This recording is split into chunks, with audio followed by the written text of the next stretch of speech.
هەروەها لە ڕاگەندراوی سەرۆکای هەرێمی کوردستان و بارگای بارزانیشدا ئەوان ئەو تەوەرانە کە باسەکەن پرسی ئەمنی و کێشەکان نێوان هەولێر و بەغدا و هەڵبەتە کێشە و لێک تێگەیشتنەکان نێوان هەولێر و بەغدا ئەوکات دۆخی سیاسی هەرێمی کوردستانیش کە ئێستا لە نێوان پارتی و یەکێتیدا تا ڕادەیەک زموجۆڵی توند هەیە.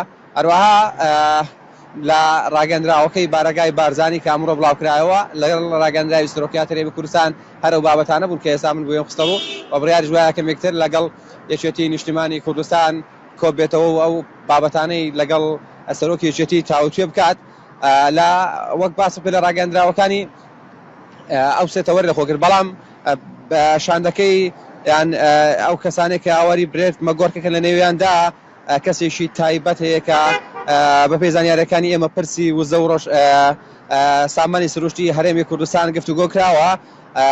یەکێک لە تایبەت یان یەکێک لە ئەندامانی شاندەکەش ئامۆس هۆکشتین ڕێخەری تایبەتی سەرۆکای ئەمریکا بۆ ژێرخانی جیهانی و ئاسایش وژەیەکە لەگەڵ بێت مەگۆڕکە. ئێمە دوێنێش ئاماژەمەوەدا کە مەگۆڕێک ئەوێت پرسی غازی سروشتی هەرێمی کوردستان و سامانی سروشتی هەرێمی کوردستان گفتوگۆ بکات.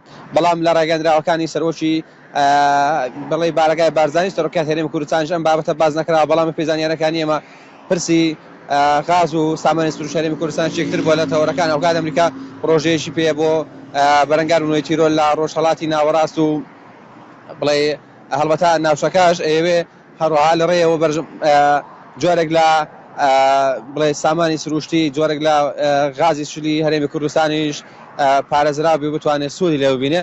و وەک باسم کرد برێت مەگۆڕ بریار بە پاژنی و ڕۆیان کەمێکتر لەگەڵ یەکێتی نیشتیمانی کوردستان کۆبێتەوە ئەو پرسانەی کە لەگەڵ هەرێک لە پارتی دموکراتی کوردستان و سەرۆکاتی هەرێمیش گفتوگۆ کراون لەوێش گفتوگۆەکان یەکێک لە پرسە هەرە تایبەتەکان پرسی غازی سروشتی لەگەڵ یەکێتی گفتوگۆ کرێ و کێشەکان نێوان یەکێتی و پارتی گفتوگویەکی ترێ بێت. و هەروەها کێشەی نێوان هەرێم و ناوان کە لە ڕابردوودا ژمارەیەک گرفت و کێشاون بەتایبە لەسەر بودجە و موچە ئەمانەش گفتوگۆ لەگەڵ یەکێتەکرێن هاوکات. بابەتێکتر پرسی ئەمنیە کە مەگۆڕک ئێوێ لەگەڵ یەکێتی نیشتیمانی کوردستان گفتوگۆی بکات.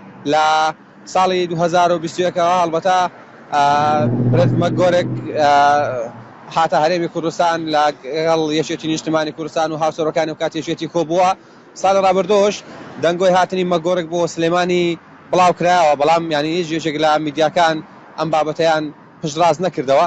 هەڵبەتە ئەمە دوێمین جارەکە بە فەرمی مەگۆڕێتە هەرێمی کوردستان لە ماوەی ئەم چەند ساڵەیەوە لە هەردوو جارەکەشە ململانەی تون لە نێوان یەکێتی و پارتیدا هەبووە.